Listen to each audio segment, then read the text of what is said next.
Good morning all of you. I will teach you solid state physics. उसके अंदर सबसे पहला जो हमारा टॉपिक है वो है क्रिस्टल स्ट्रक्चर। आपने देखा होगा कि आपने जनरली लोअर क्लासेस के अंदर पढ़ा होगा कि स्टेट ऑफ द मैटर, तो आप सभी कहते हो कि there are three state of the matter, solid, liquid and gas. But in case of अगर आप बीएससी की बात करते हो तो there are four state of the matter. First solid, liquid, gas and plasma and the fifth state of the matter Bose Einstein condensation gas. लेकिन हम यहाँ चार के बारे में हम पढ़ेंगे कि चार हमारी जो स्टेट हैं वो कौन कौन सी हैं और वो किस किस तरीके से क्या होती हैं। तो matters occurs in four forms like solid, liquid and gas and plasma. अगर मैं गैस की बात करूं, a gas is characterized by low density. Gas की जो डेंसिटी होती है वो लो होती है and almost negligible intermolecular forces, और उनके बीच में जो फोर्स लगता है, दो ऑब्जेक्ट्स को के ऊपर जो फोर्स लगता है उसको कहते हैं इंटरमोलिकुलर फोर्स, वो नेग्लिजिबल होता है। So the molecule of move at random at a finite temperature. तो सारे जो मॉलिक्यूल हैं, gas molecules can move freely in different direction या scatter in all direction at a finite temperature. But in case of liquid की अगर मैं बात करूं, the intermolecular force is much stronger than the case of gases. Gases की अपेक्षा liquid के अंदर मच स्ट्रोंगर इंटरमोलिकुलर फोर्स होता है, but it is not strong enough to keep the molecule stationary. लेकिन ये इतना ज़्यादा सक्षम नहीं होता है कि ये लिक्विड के मॉलिक्यूल्स को स्टेशनरी रख सके। ठीक है। Then the molecules, the liquid molecules can move freely. They do not have the stationary position. अगर बात करूँ सॉलिड की, the intermolecular force is quite stronger as compare to both like gas and liquids and may be of long range due to strong intermolecular forces। Intermolecular forces ज़्यादा होने के कारण इनका जो ऑर्डर होता है वो बहुत ज़्यादा होता है। And the molecules in the solid can not move very much away from the equilibrium position, और वो but in case of the solid, the molecules of the solid they can vibrate in from the equilibrium position। वो moves नहीं करते but vibrate जरूर करते हैं। और fourth state है आपकी plasma. Plasma is a mixture of charge and neutral particles. What is crystalline solid? अगर क्रिस्टलाइन सॉलिड की एक डेफिनेशन है, the crystalline solids are those in which group of atoms. जो एटम्स हैं वो एक समूह में होंगे, ग्रुप के अंदर होंगे। एटम्स, मॉलिक्यूल्स और ions are arrange in a definite regular manner forming three-dimensional pattern. The regular structural pattern is also known as crystalline structure। अगर बात की जाए group of atoms, it means the majority of the solids. अगर मैं solid की majority की बात करूं, आर क्रिस्टलाइन सॉलिड, तो उनको भी हम क्रिस्टलाइन सॉलिड कहते हैं। The crystalline solid are the solid having definite geometrical arrangement of the atom, ion and molecules. In crystalline solid, a three-dimensional pattern forms and making a crystal lattice। वो क्या है कि जब बहुत सारे क्रिस्टलाइन सॉलिड को एक पैटर्न के फॉर्म में हम रख देते हैं तो एक थ्री डायमेंशनल क्रिस्टल बन जाता है। The crystalline solid are consider as a true solid. Crystalline solid को हम ट्रू सॉलिड कहते हैं। For example, the crystalline solid are diamond, ruby, rock and table salt, sodium chloride, quartz crystal, etc. What are the properties and characteristics of crystalline solid? The crystalline solid have the following properties and characteristics। Definition से ही पहली property है, the atom, ion and molecules are arranged in highly ordered, मैंने कहा था long range order, microscopic geometrical shapes के अंदर होते हैं। Crystalline solid are bounded by a flat surface with specific characteristics orientations.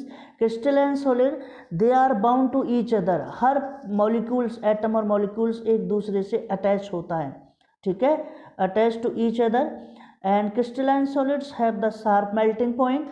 इनका melting point बहुत ही ज़्यादा sharp होता है. अगर बात करूँ this is the crystal structure of NaCl. अगर मैं इसकी बात करता हूँ, इसके अंदर आपने देखा होगा ये NaCl स्ट्रक्चर है जिसके अंदर हमारा एक क्यूब है. अगर देखी जाए तो क्या है, एक क्यूब है, 3 डायमेंशनल क्यूब है. अगर हम क्यूब को देखी जाते हैं there are 6 faces of the cube. अगर बात की जाए मैंने यहाँ पे 2 बॉल्स ली हैं, 2 बॉल हमने यहाँ पे ली हैं. पहली बॉल है आपका पर्पल, जिसको purple balls are represent by sodium atom and green balls are represented by the chlorine atoms. In this structure the purple sphere are representing Na positive, it means sodium cations, and green sphere representing chlorine anions. And the fourth property, the crystalline solid have the properties of anisotropy. जितने भी crystalline solid होते हैं उनकी एक anisotropy properties होती है जो कि depends करती है directions पे. The crystalline solid can be cleaved along with definite shape और plane. अलग अलग प्लेन और शेप्स के अंदर होते हैं, जैसा कि मैं आगे एक वीडियो बनाऊंगा तब उसके अंदर आपको इसकी फॉर्मेशन कंस्ट्रक्शन आपको पता चल जाएगी. In crystalline solid the orderly arrangement of atoms ion and molecules are repeated itself. ये बार बार रिपीट होते हैं periodically over the entire crystal और extended over a large volume of crystal. This is because all atom ion and molecules are arranged in a definite geometrical order. ये एक definition भी है जो इसकी एक करेक्टरिस्टिक्स भी है, इसकी एक प्रॉपर्टीज भी है. व्हाट इज एनाइसोट्रॉपी, मैंने अभी इसके अंदर बताई थी crystalline solid have anisotropy property. तो what is the anisotropy property? Anisotropy properties of the material, ये एक मटेरियल की एक प्रॉपर्टी है that is direction dependent. That is direction dependent, ये डायरेक्शन पे डिपेंड करती है. इट मीन्स दैट, इसका मतलब इन अ मटेरियल, अगर मैं एक मटेरियल की बात करूँ फॉर अ सिंगल क्रिस्टल मैंने ले लिया, the value of physical and mechanical properties such as refractive index, electrical and thermal conductivities, Young modulus, compressibility etcetera are different. ये सारे अलग अलग है but measurement in different direction and axis. लेकिन इनका जो मेजर करने का तरीका हो हर एक्सिस पे, हर डायरेक्शन पे अलग अलग है, ठीक है. When a ray of light enter in a crystal, जब कोई भी रे लाइट किसी भी क्रिस्टल के अंदर प्रवेश करती है, if we measure the refractive index of the ray, तो हम किसी भी रे के रिफ्रैक्टिव इंडेक्स को मेजर करते हैं. एक एक्सपेरिमेंट भी है BSc सेकेंड ईयर में.